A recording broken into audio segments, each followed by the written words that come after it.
இன்றைக்கி என்ன பார்க்க போகிறோன்னா லஞ்ச் பாக்ஸ் மெனு அண்ட் அதோட ரெசிபி தான். வாங்க வீடியோக்குள்ளே போகலாம். ஃபஸ்ட்டு ரைஸ் வச்சுட்டேங்க. ரைஸ்க்கு வந்து முட்டை உடச்சி ஊற்றி குழம்பு வைக்கலாம்னு சொல்லிட்டு அதை வச்சு அது திக்காக ஆனதுக்கப்புறம் கலரி கட்டிட்டேன் ஒரு கம்பார்ட்மெண்ட்டில். இன்னொரு இதில் வந்து ஒயிட் ரைஸை வந்து கொஞ்சம் ஆற விட்டுட்டு கர்ட் மிக்ஸ் பண்ணி ஊறுக்க வச்சுட்டேன். அதுக்கப்புறம் ஆப்பிள் கொஞ்சம் கட் பண்ணி வச்சுருந்தேன். அப்புறம் பர்ஃபி தேன் மிட்டாய் கொஞ்சம் வச்சுருந்தேன். வாங்க இந்த முட்டை கிரேவி எப்படி செய்யணும்னு நம்ம பார்க்கலாம். இதுக்கு வந்து சிம்பிளான இன்க்ரீடியன்ஸ் தாங்க. வெங்காயம், தக்காளி, பச்சை மிளகா, முட்டை, கருவேப்பிலை, கொத்தமல்லி, 2 ஆனியன் எடுத்துக்கிட்டேன், 3 பச்சை மிளகா, 2 முட்டை, சின்ன சைஸ் தக்காளி 2.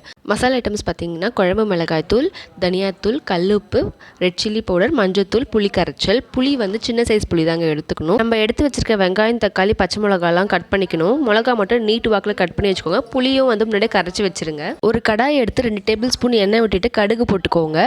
கூடவே வந்து பச்சை மிளகா, கருவேப்பிலை, வெங்காயம், தக்காளி, கல்லுப்பு இது மொத்தமாக ஆட் பண்ணிவிட்டு நல்லா வதங்கினதுக்கப்புறம் எல்லா மசாலாஸையும் ஆட் பண்ணிவிட்டு தண்ணி ஊற்றி கொஞ்சம் கொதிக்க விட்டுருங்க. இப்போ புளி கரைச்சலை வந்து நல்லா ஃபில்ட்ரு பண்ணிக்கோங்க. கரைச்சிட்டு அந்த தண்ணி மட்டும் எடுத்து அந்த குழம்புல ஆட் பண்ணிக்கோங்க.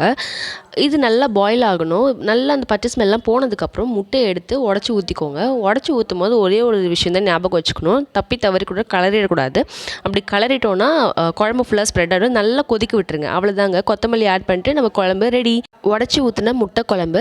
இந்த ரெசிபி உங்களுக்கு பிடிச்சிருந்தா மறக்காமல் நம்ம சேனல் சிபி ஸ்பில்ஸ் வீலாக சப்ஸ்கிரைப் பண்ணிக்கோங்க. லைக் பண்ணுங்கள், கமெண்ட் பண்ணுங்கள், ஷேர் பண்ணுங்கள். தேங்க்யூ.